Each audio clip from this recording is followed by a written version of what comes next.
وقتی که کعب بن مالک رضی الله عنه به غزوه تبوک اشتراک نکرد و پیامبر صلی الله علیه و سلم وقتی که برگشتن در آمده عذر خود را بیان کرد که یا رسول الله من همه عذر خود را بیان میکنم اونایی که اشتراک نکردن.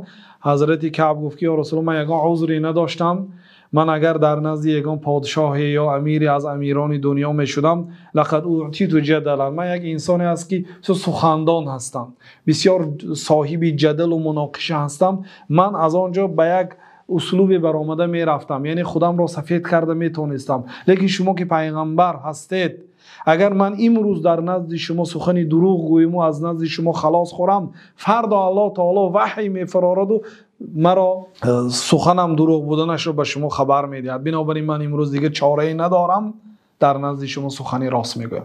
وقتی که گفت که من به یگان سبب به غزوه اشتراک نکردم، پیامبر صلی الله علیه و سلم گفت که اما هذا فقط صدق، این راست گفتن.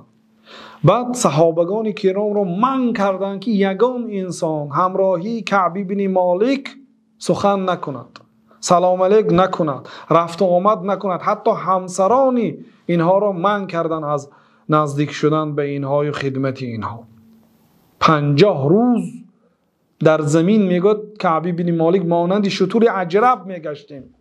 شتور عجرب یعنی شتوری که به پوستش یه بیماری رسیده است که اگر به دیگر شتورها رسد بیماری سرایت میکند.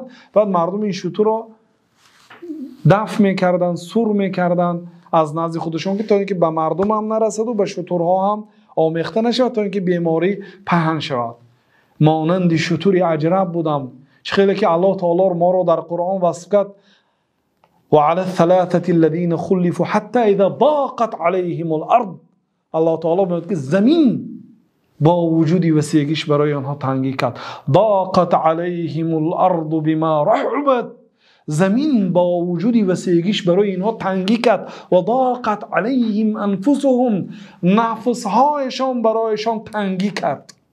هیچ کسی، آنها محبوس نبودند، آنها زندانی نبودند، آنها میگشتند در روی زمین، ولی به داخل نفس خودشان گنجایش نداشتند از سبب آنکه پیامبر صلی الله علیه و سلم منع کردن معامله را با آنها. در همین حالت بود.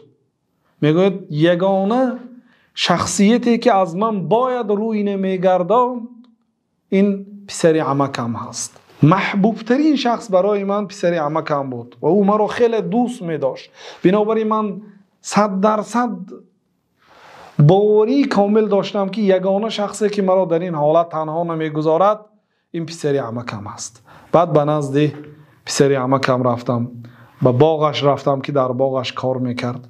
وقتی که وارد باغ شدم برای او سلام دادم. فوالله ما رد علی السلام، قسم به نام الله تعالی که به سلام من علیک نگرفت.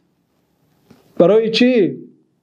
برای آنکه النبی اولی بالمؤمنین من انفسهم، پیغمبر برای مؤمنان از نفسهاشان دیده اولاتر بود، حالا آنکه پسر عمک یا پدر و فرزند. پیغمبر وقتی که منع کردن که قطعی اینها صحبت نکنید، یگان کس دیگر قطعی هاشون صحبت نکرد. این بود محبت صحابگان به پیامبر صلی الله علیه و سلم که در سیره صحابه ها، در ترجمه حال آنها مملو از محبت پیامبر صلی الله علیه و سلم است که نمیشود همه آن را در این وقتی تنگ ذکر کرد.